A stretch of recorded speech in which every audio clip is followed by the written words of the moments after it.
Bonsoir les amis, Chelsea TV. Le match vient de se terminer, Paris Saint-Germain, Olympique de Marseille. Petit clin d'œil à un célèbre youtubeur que vous connaissez tous, hein, qui doit être en train de casser une télé à l'heure où je vous parle. On va débriefer ce match, hein. Franchement, un match, même si on gagne, enfin on gagne 1-0, hein, c'est 1-0, l'important c'est de mettre un but en plus. Mais il y avait la place de les exterminer aujourd'hui. On va d'abord parler de la composition d'équipe, un nouveau système. Enfin, on est revenu à l'ancien système 4-3-3. Hein. On a Hakimi à droite. Au centre, je veux dire, on a Marquinhos à droite, Danilo à gauche. Et on a Bernat à gauche. Milieu de terrain, Verratti dans un milieu à 3 en pointe basse. Fabien Ruiz plus sur la droite et Vitinha, me semble, plus sur la gauche.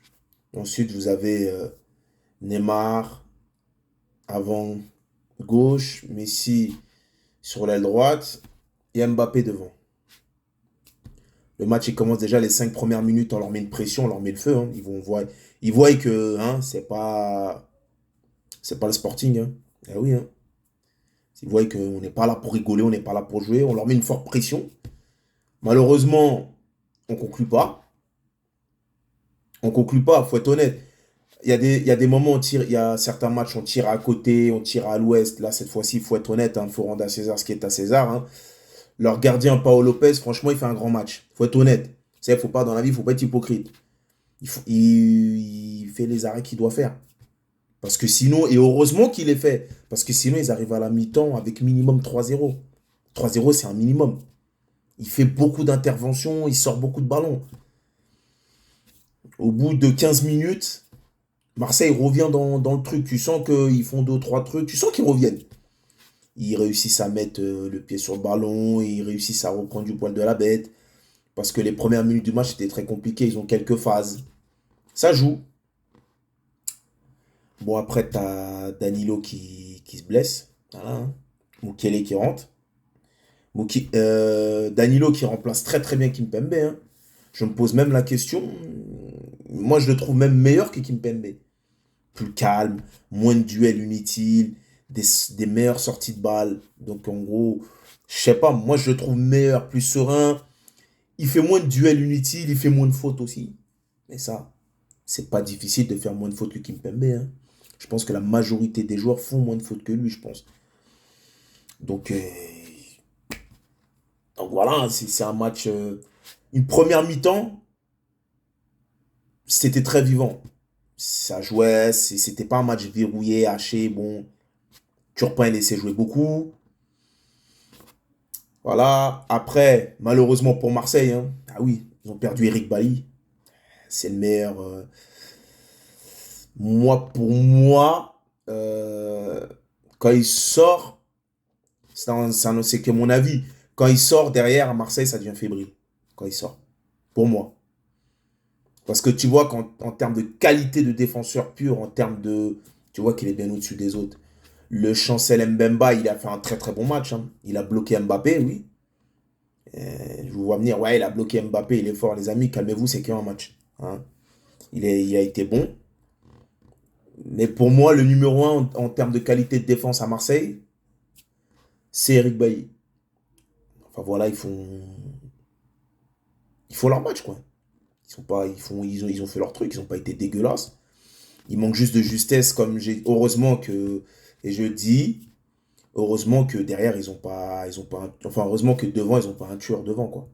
Parce que devant eux, Marseille, quand ils attaquent, ça manque de justesse. Tu vois qu'ils attaquaient, mais à chaque fois, c'était bourrin, les frappes étaient forcées. Il n'y a que le Harit qui arrivait à toucher le ballon. Tu voyais que lui, il avait du feu. Il arrivait à toucher le ballon, mais parfois, c'était brouillon. Mais le plus souvent, il arrivait à porter le ballon. Je pense que c'était le seul qui était décomplexé dans leur équipe, qui a joué, qui est venu, qui a dit, ah, vas-y, moi, je m'en fous, moi, je vais jouer tranquille. Mais en même temps, il est rentré chez lui. Ça, tout le monde sait qu'Aminaric, c'est un Parisien. Ah oui, Marseille, Marseille, Marseille, mais ils ont une équipe remplie de Parisiens. Donc, voilà. Enfin, passons. Euh, une bonne partie. Fabien Ruiz, Première mi-temps, très discret, même machin. Par contre, Fabien Ruiz, super deuxième mi-temps. Très juste techniquement, juste dans la dernière passe, beaucoup de ballons récupérés. Je sais pas, il est rentré à la mi-temps. Je sais pas, il est rentré à la mi-temps, il est rentré, il s'est dit, bon, je vais changer mon. Très bonne deuxième mi-temps de Fabien Ruiz, on va revenir. Euh, le but, Verratti récupère la balle. Verratti récupère la balle, Vitinha la récupère, Vitinha joue directement sur Mbappé. Franchement, je cru qu'Mbappé il allait faire un truc machin, forcé, mettre une frappe bourrin. Mais non, il sert Neymar, plat du pied, but. Voilà, simple.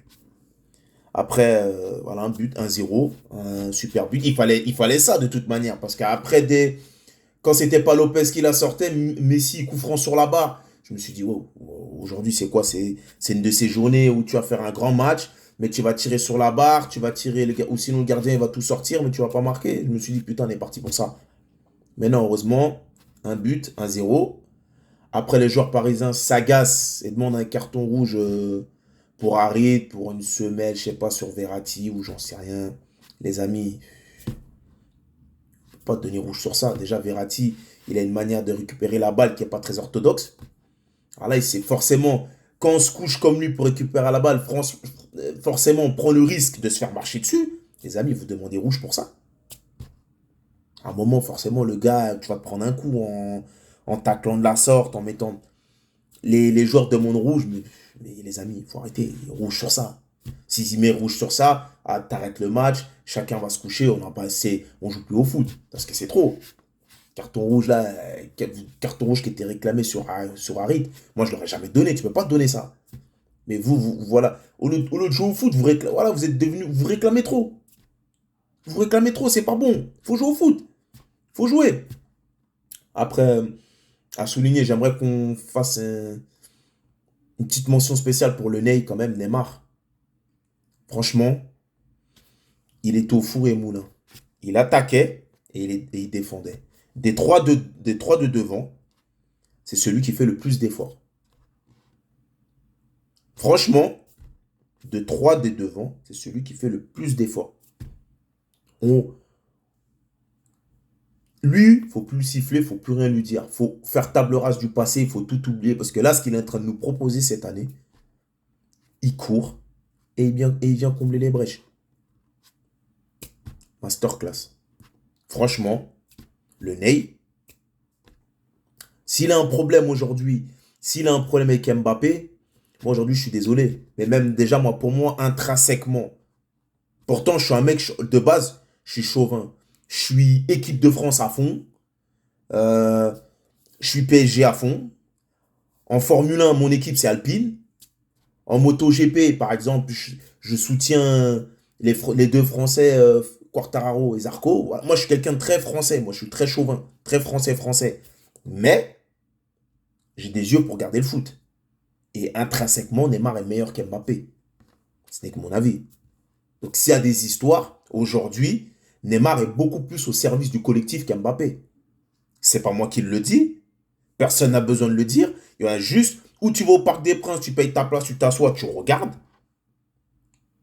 Ou tu allumes ta télé, tu regardes les matchs et tu comprends que Neymar, il fait plus que lui aujourd'hui. Eh oui. Je pense que Neymar, il a enlevé cette histoire de star. Cette histoire de star, pas star, machin. Je pense qu'il se met beaucoup en retrait. C'est comme si on dirait, quelque part, il a pris en maturité, il évite toutes ces histoires-là maintenant, toutes ces polémiques-là, il laisse ça là-bas. Il se concentre sur son jeu. Et quand il se concentre sur son jeu, on voit. Il est mentalement prêt, il est disposé à faire des efforts, ça court beaucoup. Pour Messi, on va passer à Messi. Messi, il n'a jamais couru, on le sait. Deux ou trois fois, il fait quelques replis, comme Mbappé aussi, deux ou trois fois. Ils ne défendent pas jamais, hein. Ça leur arrive de défendre. Mais Neymar, il défend plus qu'eux. Et même Neymar, sur certaines phases, maintenant, carrément, il se jette par terre. Chose qu'il ne faisait pas avant.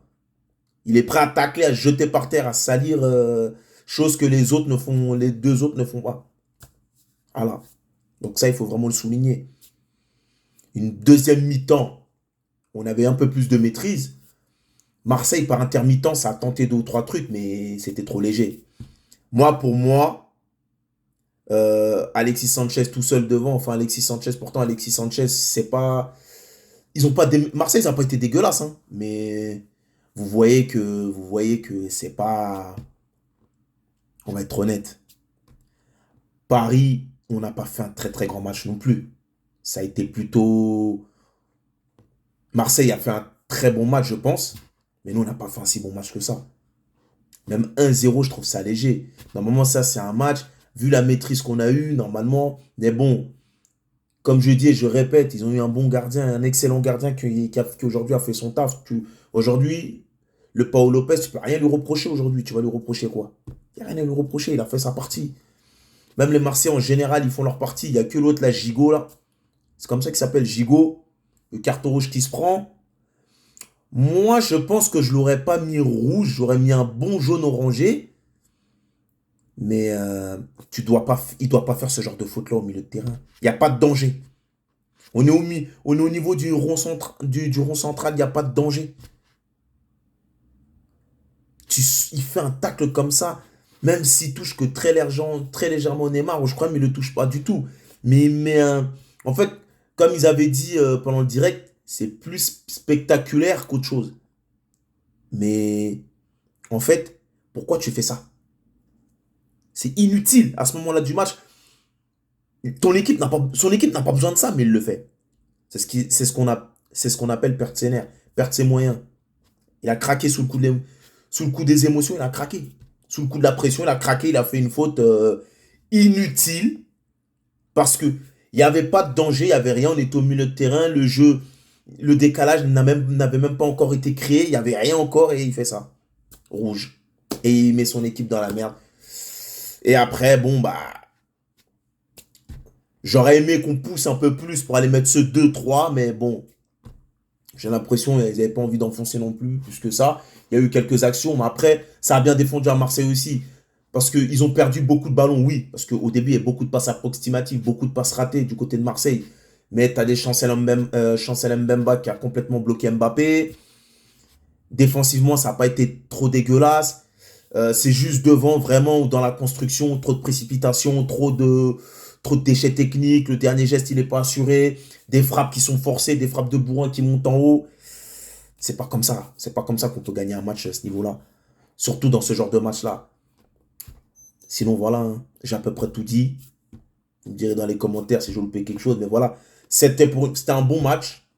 C'était un bon match. J'aurais aimé qu'on marque plus parce que 1-0, voilà, vous allez peut-être trouver ingrat ou peut-être difficile à satisfaire ou machin. Mais pour moi, il y avait moyen de mettre plus que 1-0.